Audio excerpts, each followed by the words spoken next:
Does the addition of a grip to a knife make it an assault knife?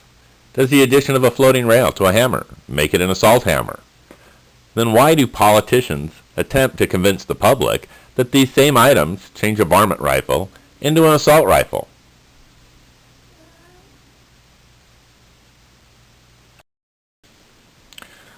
So let's compare military versus civilian assault rifles. On the left, you'll see a real AR-15 intended for military and police use. A military assault rifle has a special switch that enables it to fire continuously, fully automatic, while the trigger is pressed. On the right, you see an AR-15 look-alike that's intended for civilian use. A civilian assault rifle is really no different from a deer rifle.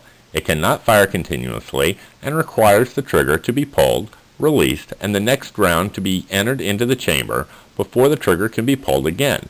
This is known as semi-automatic.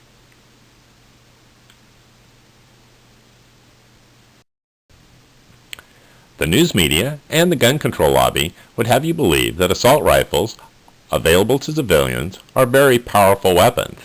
As shown in the chart to the right, assault rifle ammunition is some of the weakest ammunition available on the market, as indicated in green. Deer rifles, in the yellow, and big game rifles, in the red, are far more powerful.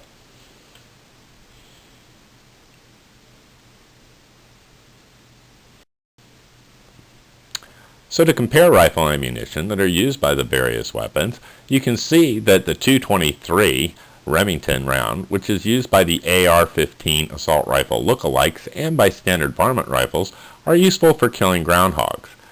Hunting rifles use much more powerful rounds like the .243, the .270, and the .378 that are useful for hunting deer, elk, and moose.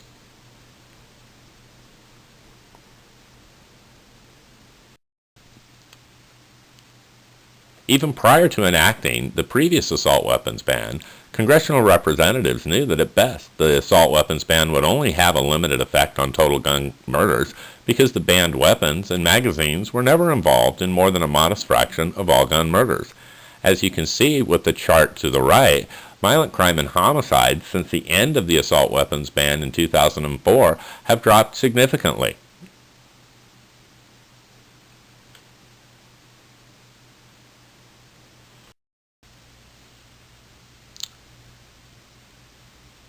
Brady gun laws also don't seem to be solving the problem because in the United States you are now 32% more likely to be a victim of violent crime in states that have enacted Brady gun control laws. Other countries like the UK and Australia that have enacted gun bans have violent crime rates that are now 300% higher than the United States.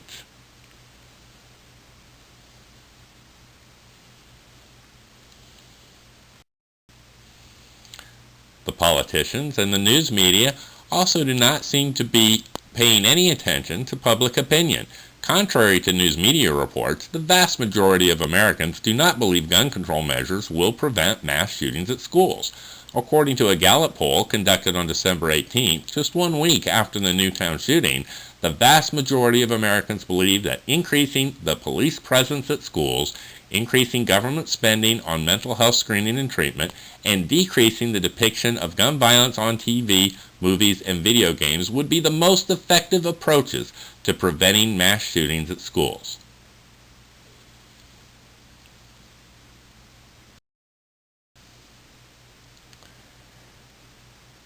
We have also had to listen to a politically biased news media. CNN, NBC, and ABC have each embraced the gun control movement, with hosts like Piers Morgan misleading their viewers.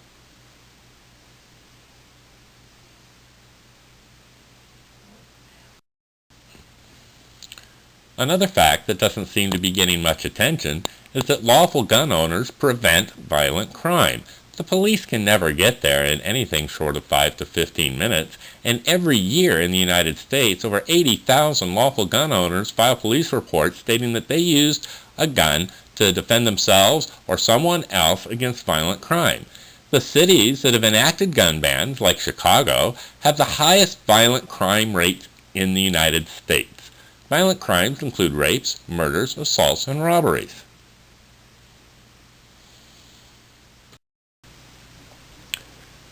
So the solutions that are being offered by our politicians are clearly not addressing several inconvenient facts. According to the FBI, at least 72% of all murders are gang-related.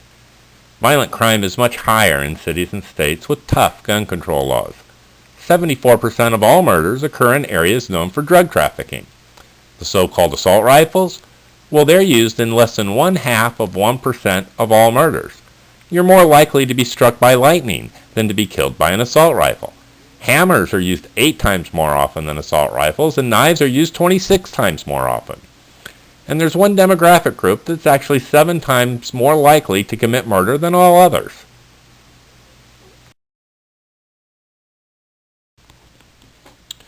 So Americans really need to wake up and demand accountability from their political leaders. Our politicians are offering assault weapons bans and gun control as a placebo to keep them from having to deal with the real problems, which are gangs, drugs, and desperation.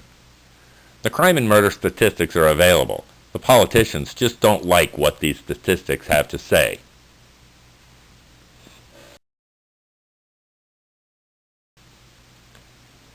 By ignoring these inconvenient facts and focusing on assault rifles, our children and cities are in peril.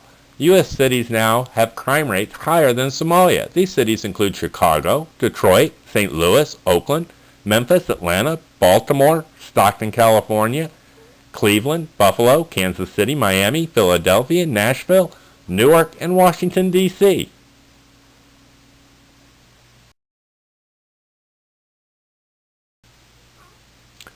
So what do you need to do?